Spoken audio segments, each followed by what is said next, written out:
the Rise Up See Red podcast, all about the Arizona Cardinals and the NFL, featuring insider and outsider perspectives. Enjoy the best hour of Cardinals talk on the web.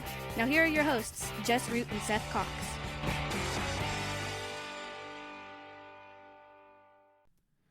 Hello, Arizona Cardinals fans, and welcome to the latest edition of the Rise Up See Red podcast, a best hour of Cardinals talk on the web.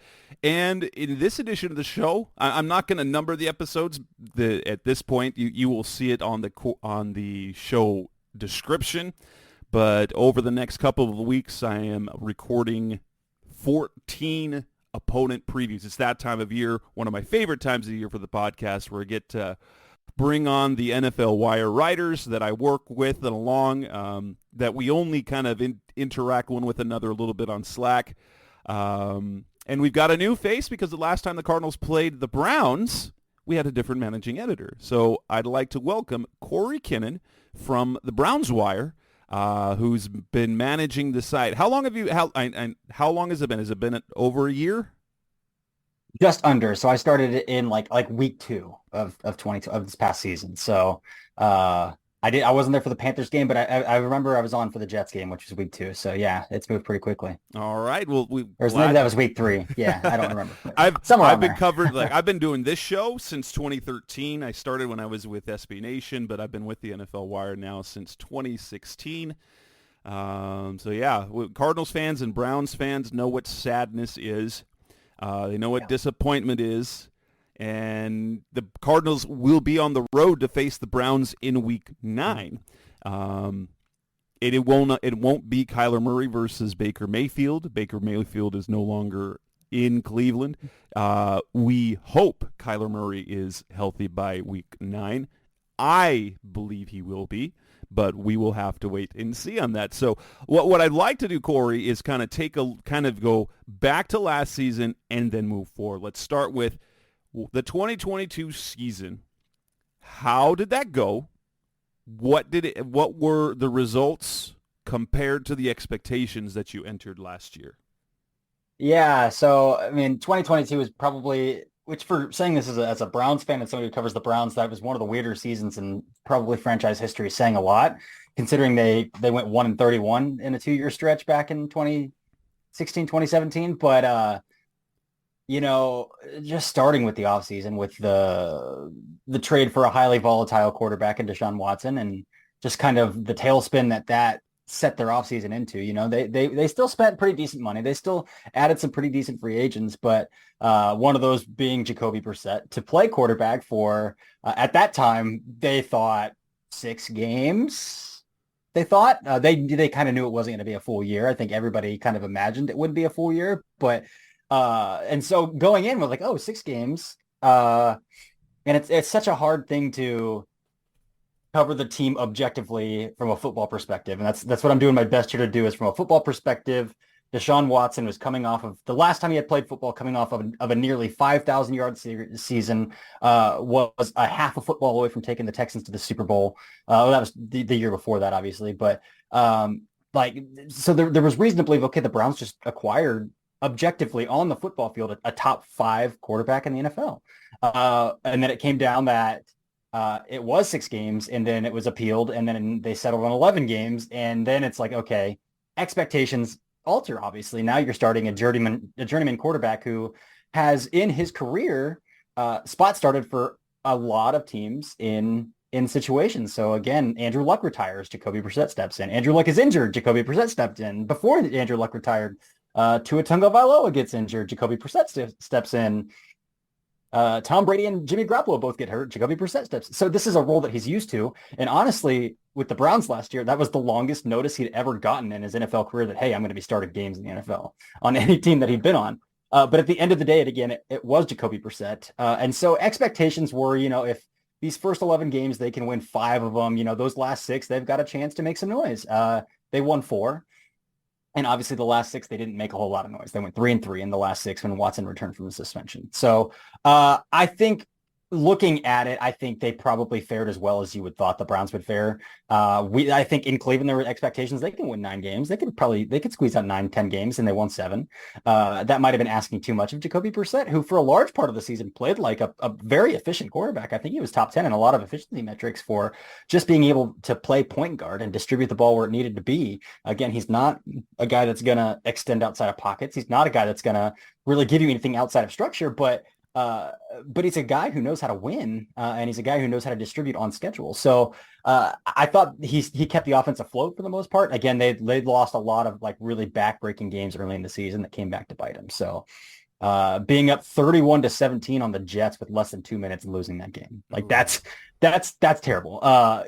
Going into Atlanta and giving up 200 yards rushing to Marcus Mariota, and it wasn't even Tyler Algier. It was like a running back fresh off the practice squad. Rushed for over 100 yards on him.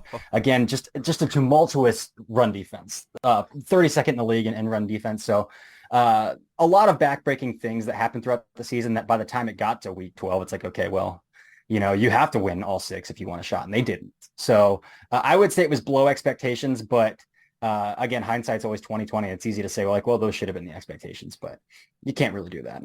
And when you got to see Watson, now that was that contract, first and foremost, kind of shocked the entire NFL.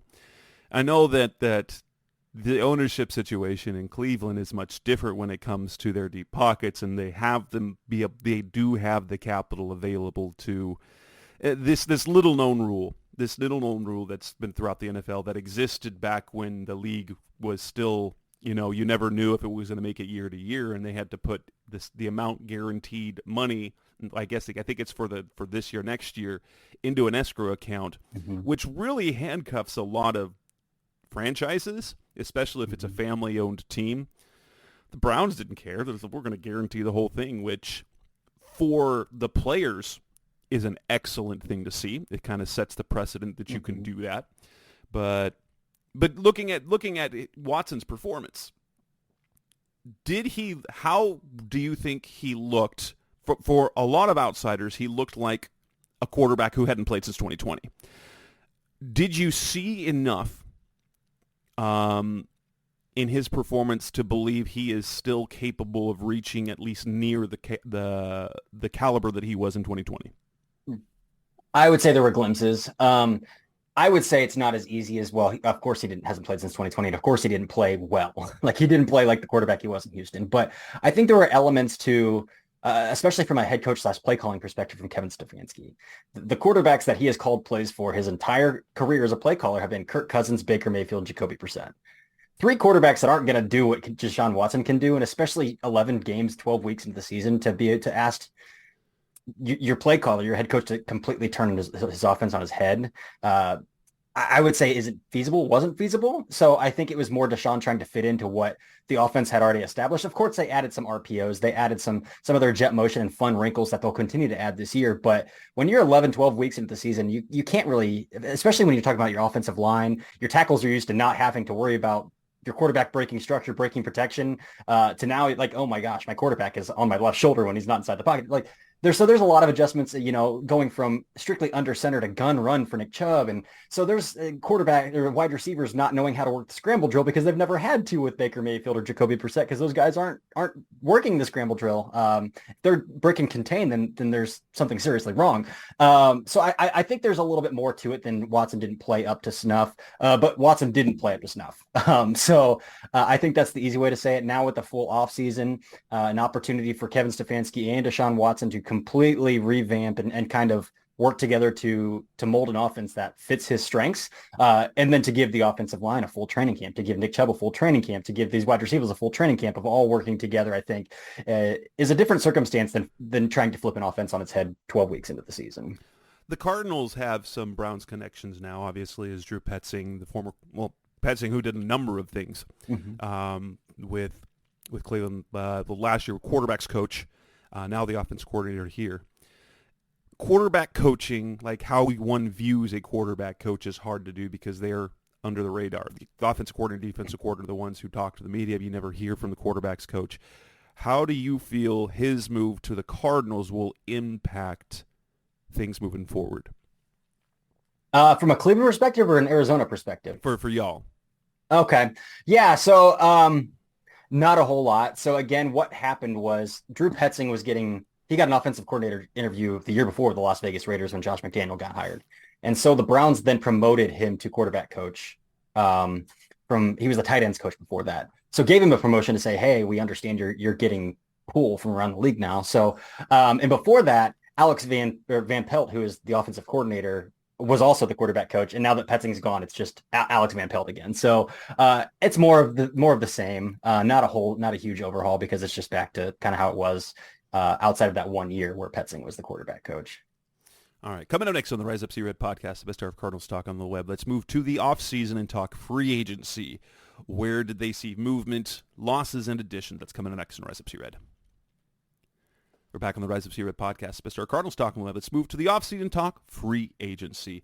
Corey, what did we see happen with the Browns this offseason? Who were their impact losses? Who were the impact additions? And who were some lower key signings as well?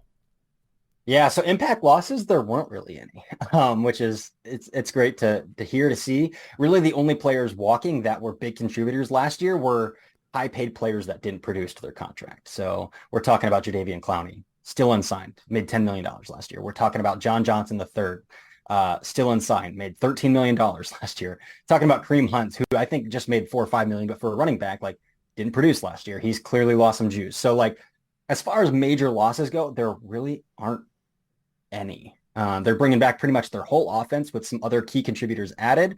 Defensively, they revamped their front seven, obviously, because they really needed to. Their defensive line, especially because, again, 32nd in the league in run defense, and they just got gashed against everybody they played. So, and then, yeah, so I wouldn't say that they really had a major loss, but the notable names would be Jadeveon Clowney, John Johnson III, Kareem Hunt. John Johnson III was cut. Clowney and Hunt, both of their contracts expired, and neither has really been even reported to have interest. And Hunt is a guy I would almost expect the Cardinals to add before training camp, but that's just all of that has been speculation. There's been nothing like the connection is there. You've got Petzing who comes from that offense. Who you want two quality running backs, two capable running backs. They've got James Conner, Kareem Hunt, who is number 2 to Bradley Chubb.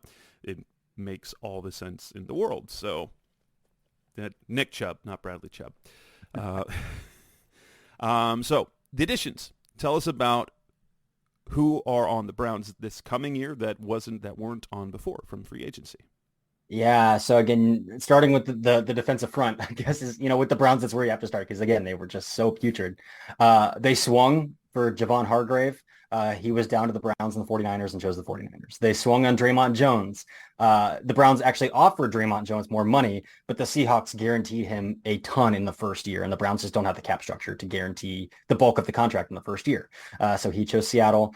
They swung, and they finally hit on the third defensive tackle in the market in Dalvin Tomlinson. So who I actually would argue, from a well-rounded, all-around perspective, is probably a better fit than Draymond Jones, who I think is more of a gap shooter, pass rush guy, but against the run, I don't think he's super solid. So for a team that needs an overhaul against the run, I think Dalvin Tomlinson is a better fit, and for $4 million cheaper per year. So Dalvin Tomlinson's the big one. Sticking with the Vikings defensive line, I guess they go out and they get Zadarius Smith for a pick swap as well. So again, he'll only be here for a year. At least that's what his contract states. Who knows? Jadeveon Clowney was only here for a year. They brought him back for a second. If he really likes playing opposite Myles Garrett and the Browns are willing to give him a decent amount of money, he might be back. But those are the two big names. And then they went out and they signed Ogbo Okoronkwo, who was with the Houston Texans and then the Los Angeles Rams before that, who efficiency-wise is one of the better pass rushers based on pressure rates. His snap count's never been high. And with Zadarius Smith and Myles Garrett, like they just really need him to be a designated pass rusher, which he's going to have the opportunity to do, rotate in when one of those guys needs to come off the field and run downs as well. But so they have a pretty formidable pass rush now with Smith, Garrett, and Okoronkwo with Tomlinson inside. Again, they let John Johnson walk, but they did go out and they signed Juan Thornhill from the Kansas City Chiefs, 2-time Super Bowl winner, former second-round pick, highly athletic. again, with Johnson, they tried to in Los Angeles, he thrived in the box and in the slot. And they tried to kind of shove a round peg into a square hole and play him over the top as a deep third safety, and it just didn't work. That's not where he thrived. He didn't have a feel for it. And it was kind of a waste of money. But now they have a guy who's used to being a free safety, a true post safety, playing deep third of the field. And that will take a lot of pressure off of two three talented corners and Denzel Ward, Greg Newsome, Martin Emerson. So those are the most notable ones. Again, you have to talk about on the offensive side of the ball as well.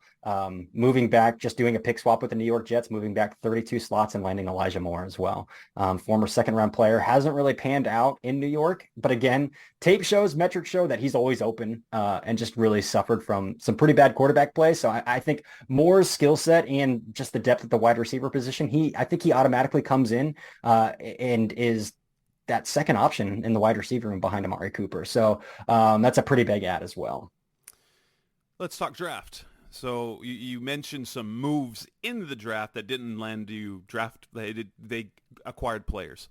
Who are the impact additions for the Browns for the draft, and who do you like, and who do you like to contribute this year, either at a big time level or maybe in a little bit? Yeah, so that's really hard to talk about a significant contributor in year one for a team that had no first and second round picks. So, 2 third-round picks, Cedric Tillman, wide receiver out of Tennessee. Again, he has he's pretty quick.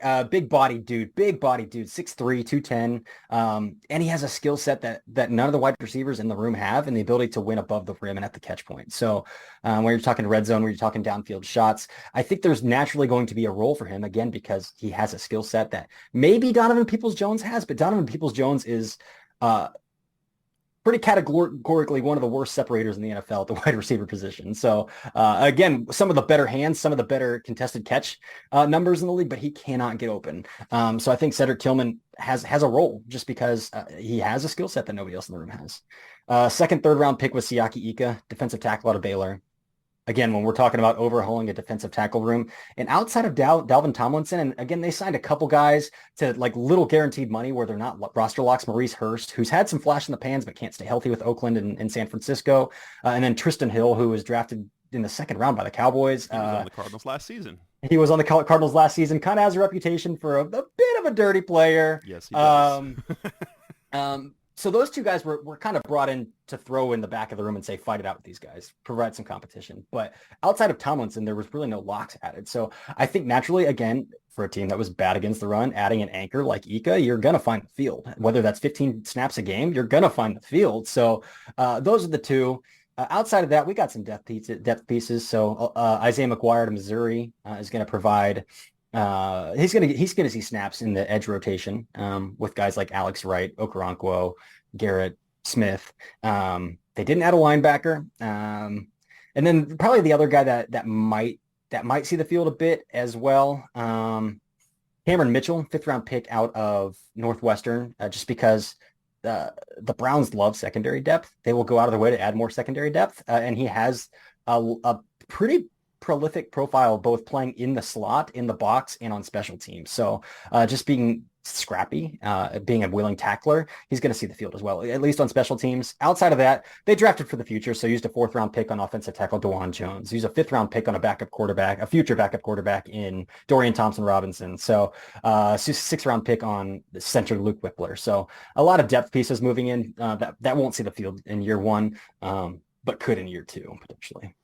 Interesting, because Whippler was a guy that we had our eyes on and felt that probably around round 3 he was going to go, and then he kept dropping and they kept. I have no idea why, but it's interesting with the Whippler pick because we kind of thought that we could plug him in as their starter first year, because right now the start is going to be Yelda Froholt, and you're Cleveland probably Browns, one of the only people in the world who even knows who that player is.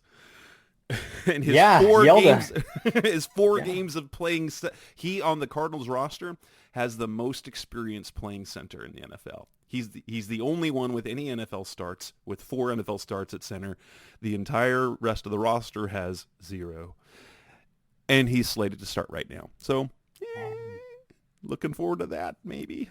Not your ideal situation. No, I mean, they like him, but like I've always felt that they were going to go out and get another guy to start in his place, and that he would fill that role that he had in Cleveland, which was backup guard center, which he's capable of doing. Yes. Coming up next on the Rest of Sierra podcast, that's our Cardinals talk on the web. Let's move on to look ahead to 2023. They're kind of what Cory expects out of the Browns this season, high-end expectations, low-end expectations, and how they view the Cardinals. That's coming up next on Rise Up C-Red.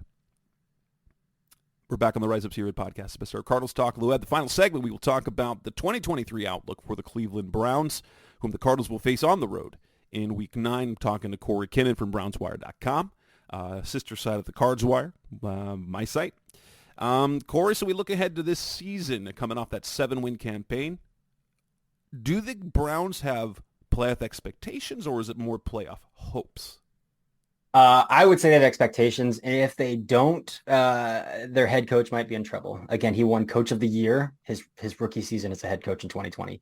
Took Baker Mayfield-led offense to the playoffs on the back of some pretty heavy play action scheme shots, which the league has kind of figured out.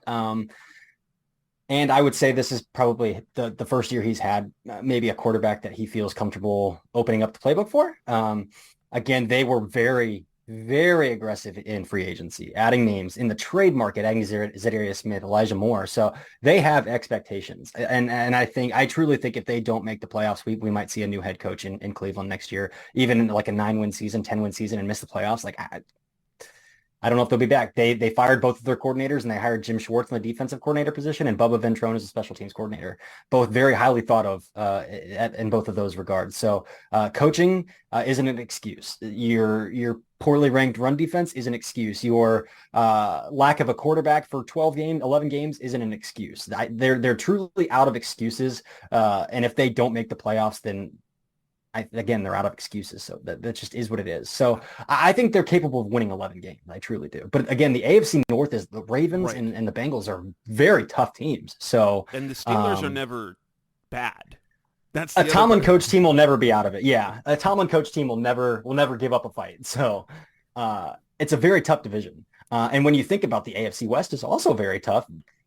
All of the wildcard teams aren't going to come out of the AFC North. So it's going to be a dogfight.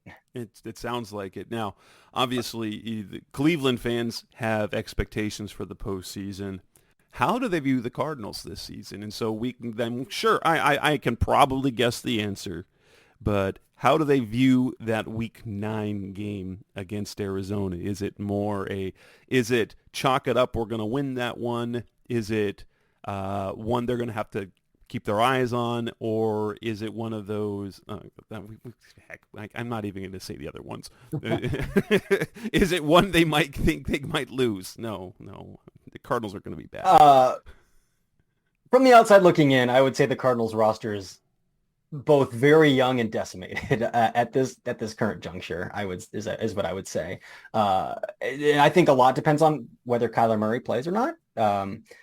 But from the outside looking in, it seems like the Cardinals are in a position where they can allow Paris Johnson and their young guys to have a year to kind of settle in. Give the coaching staff a year to kind of settle in.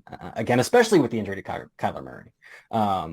Again, they could shock the world. But from the outside looking in, I would think that should be a relatively not easy game. There's no easy games, but a game the Browns should win by 2 scores, I would say.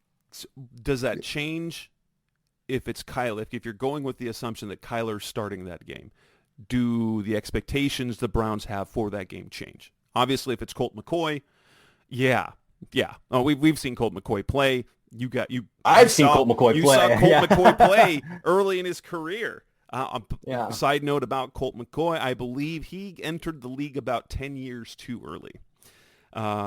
If he'd have entered, and the shoulder injury too, if he'd have come into the league healthy 10 years later, he'd have been a star.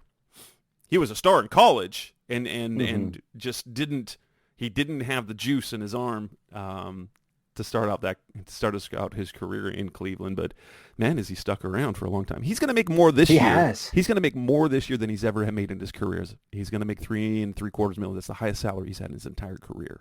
backup quarterback's a good gig if you can hang around. You can be a good leader, a good like presence in the locker room, and he's proven like with Washington, he's spot started some games and won some games. So like everywhere he's gone, he's at least started some games and like again, he's not a high end quarterback, but like he can operate an offense. So like Yes. that'll get you to hang around. I would say even with Kyler, looking at the rosters, the Browns should have expectations of winning that game.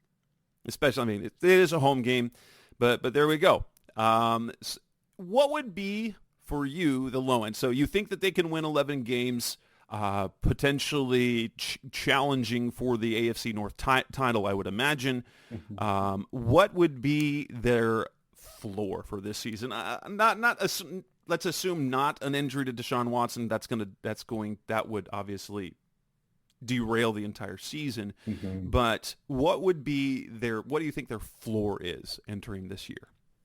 Yeah, so the floor would be losing every game that I would imagine would be like a close opponent. So aside from divisional, whenever I do like a schedule prediction, I always just assume a 3-3 split when I do division, whatever. Same. We'll win one, you'll lose one, whatever.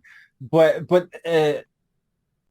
the worst case scenario would be losing to teams like San Francisco, would be losing to teams like Seattle, Jacksonville, the Jets, losing all of those games. Again, I think they're capable of winning all of those games. I don't think they will. I think, but if you go out and you lose all four of those games against, teams that also have playoff aspirations, then that kind of tells you who you are as a team. So, and again, if they lose all four of those games, then they're probably looking at 7-8 wins, and that's not great. The 7-win season again for the third straight year is not a good look. So that would be worst case scenario, I would say. If we're looking between a 7 and 11 win team, that is not a bad place to be in, but it is a frustrating place to be in. It's a purgatorish kind of place to be. Yeah. The Cardinals this year, now I have optimistic, I think this team could be 3-win bad.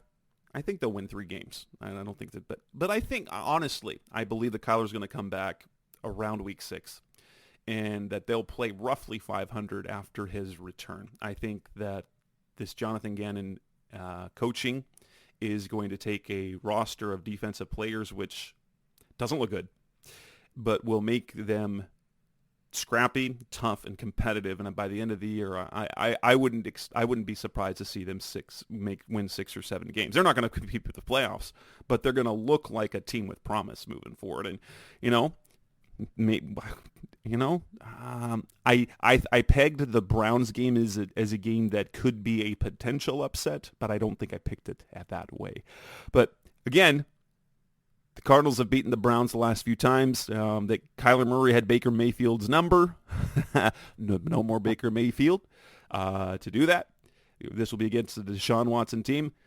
Thank you, Cory, for your time. This has been a fantastic and kind of get more insight to a team that we really don't like. It feels like we played a lot more recently than we have in the last 20 years. Because the Cardinals had that 17th game was against the Browns, which changed things up, which actually I think is going to be really nice for the other conference teams. So for us, AFC teams, we see once every 4 years, we get a sprinkle in another team here and there, because otherwise it's like we know nothing about them. And in terms of our interaction, it was like, we only know each other by name only. Yeah, absolutely. All right, Cory. For those who are listening, I know you guys are Cardinals fans, but if you have any interest on hitting up Cory or following him for his coverage about the Browns, Cory, how can my listeners follow you? Obviously, the Browns won. Yeah, absolutely. Twitter is still running. So for now, fake Cory Kinnan on Twitter. It was real Cory Kinnan before they took my check mark away. But now it's fake Cory Kinnan. Have you joined the threads? Yes. I have. I'm not super active though. I'm not somebody who's like trying to build a brand over there yet. So, but I also am a draftnik as well. So I have my own Substack for NFL draft content called Daft on Draft. Again, just a little play on words there, some fun stuff. And so I do some draft content as well over there. So perfect. Well, I appreciate the time, Cory. Thank you so much. We will be in contact, I think, during the season when we will do our questions exchanged. At least that'll be the very minimum. Maybe we'll hear from each other. Yeah. Thanks for the show. Thanks for the time, Cory. That will wrap this edition of the Rise Up C-Red podcast. We will be back soon with one of our other opponent previews. Thanks for listening. Thanks for listening to the latest edition of the Rise Up C-Red podcast.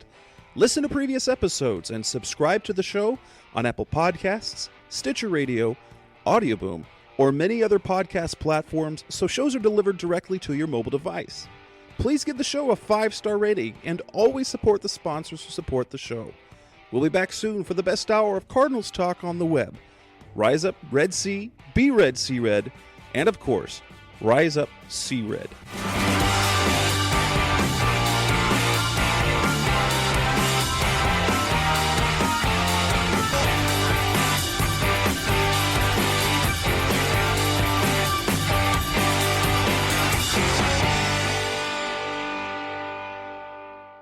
Rise up! Rise